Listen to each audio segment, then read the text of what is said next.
ঈদ মোবারক। আমি যখন এই নিউজটা করছি চারদিকে ঘুটঘুটে অন্ধকার। ঠিক মানে ধরেন আপনার থেকে ঠিক ৩ হাত দূরে আসলে কি আছে সেটা দেখা যাচ্ছে না। এর মাঝখানে বাজছে সাইরেন, পিউ পিউ পিউ। আমি জানি না মানে ওই সাইরেনের আওয়াজ অ্যাম্বুলেন্সের আওয়াজ চলে আসছে, বাট ওই সাইরেনটার আওয়াজ আলাদা, যেটা শুনলে শরীরের পশম দাঁড়ায় যায়। কারণ আকাশের মধ্যে আবার কোন জায়গা দিয়ে এসে ঠোকর মারে, কার বাড়ির ছাদে পড়ে। অন্ধকারের মধ্যে মানুষ দিক বিদিক দৌড়াচ্ছে।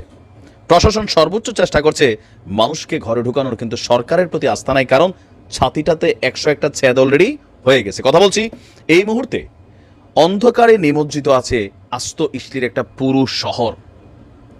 পরিকল্পনা ছিল রাজধানী তেল আবিব, পরিকল্পনা ছিল যে গুরুত্বপূর্ণ স্থানগুলোর সম্ভবত আপনার টার্গেট করা হবে। গত পরশুদিন একটা নিউজ দিয়েছিলাম যে একটা মহা কিয়ামত তৈরির প্রচেষ্টা চালাচ্ছে আপনার লেবাননের হিজুরা।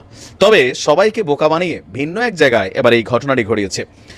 আপনার লেবাননের হিজু যোদ্ধারা তারা উত্তর ইসলির নাহারিয়া শহরের যে বিদ্যুৎ সরবরাহ কেন্দ্র সেটাকেই ফাটাস করে দিছে। অনেকটা রাশার স্টাইলে খেলাটা শুরু করেছে, যদিও এটা খুবই সুন্দর একটা অ্যাক্টিভিটিস। ইরানপন্থী হিজুদের এই হামলার পর নাহারিয়াতে আপনার বিদ্যুৎ সরবরাহ বন্ধ হয়ে আছে। পুরো শহর এই মুহূর্তে বিদ্যুৎ বিচ্ছিন্ন হয়ে আছে। ইসলির চ্যানেল 12-এর বরাতে এই তথ্য জানিয়েছে আপনার প্রেস টিভি। ইসলির সামরিক বাহিনী বলছে হিজুদের ছোড়া ড্রোনগুলো নাহারিয়া শহরের বিভিন্ন ভবনে আশ্রে পড়ে, অতঃপর বিদ্যুৎ কেন্দ্রের যে মেইন সাপ্লাই গ্রিড সেখানেও আশ্রে পড়ে। আর ওই সময় আশ্রে পড়ার পর সেখানের বিদ্যুৎ সাপ্লাইটা বন্ধ হয়ে যায়। এছাড়াও আপনার ইসলির বিমান বাহিনী আরও বেশ কয়েকটি ড্রোনকে প্রতিহত করেছে। আর ইসলির প্রশাসন বলছে যে তাদের ছোড়া ড্রোন এবং পটাকার কারণে নাহারিয়া, পশ্চিম গ্যালিলি এবং আশেপাশের এলাকায় এখনও সাইরেন বাজছে। হিব্রু ভাষার গণমাধ্যমগুলো বলছে লেবানন থেকে গ্যালিলি অঞ্চলের দিকে বড় বড় মোটা মোটা ড্রামের মতন ডিব্বা পাঠানো হয়েছে। আল জাজিরার তথ্য অনুযায়ী শুধুমাত্র গ্যালিলির দিকে অন্তত 10টি আধুনিক মানের ডিব্বা ছুড়েছে আপনার হিজুরা। তারপর বেতজেড, রোশ হানিকরা, লেহমান, গ্যাসের হাজিব, মিলুয়াট শিল্পাঞ্চল, বেতজেড বিচ, শাহ সহ উত্তরের একাধিক স্থানে আপনার এই অভিযান পরিচালনা করেছে। এই এলাকাগুলোতে খুবই গুরুত্বপূর্ণ যে কোনো কিছু আছে তা না, এখানে কম গুরুত্বপূর্ণ যেমন বিমান ঘাঁটি, বিদ্যুৎ কেন্দ্র বা আরও এরকম যেই স্থাপনাগুলো, এগুলোই কিন্তু এই শহরটাতে। লেবাননের রাজধানী বৈরুতের দক্ষিণ শহরতলিতে ইসলি যে অভিযান চালিয়েছে, এর আগে লেবাননে যে অভিযান চালিয়েছে সেই অভিযানগুলোর পাল্টা জবাব হিসাবে শত্রুদের বিরুদ্ধে এই অভিযান চালানোর দাবি করেছে আপনার বীররা।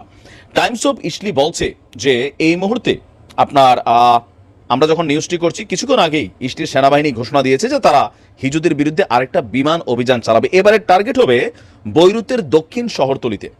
সেখানে হিজুদের বেশ কিছু সামরিক অবকাঠামো আছে, আর ওই অবকাঠামোগুলোতেই বিমান অভিযান পরিচালনা করার জন্য নির্দেশ দেওয়া হয়েছে।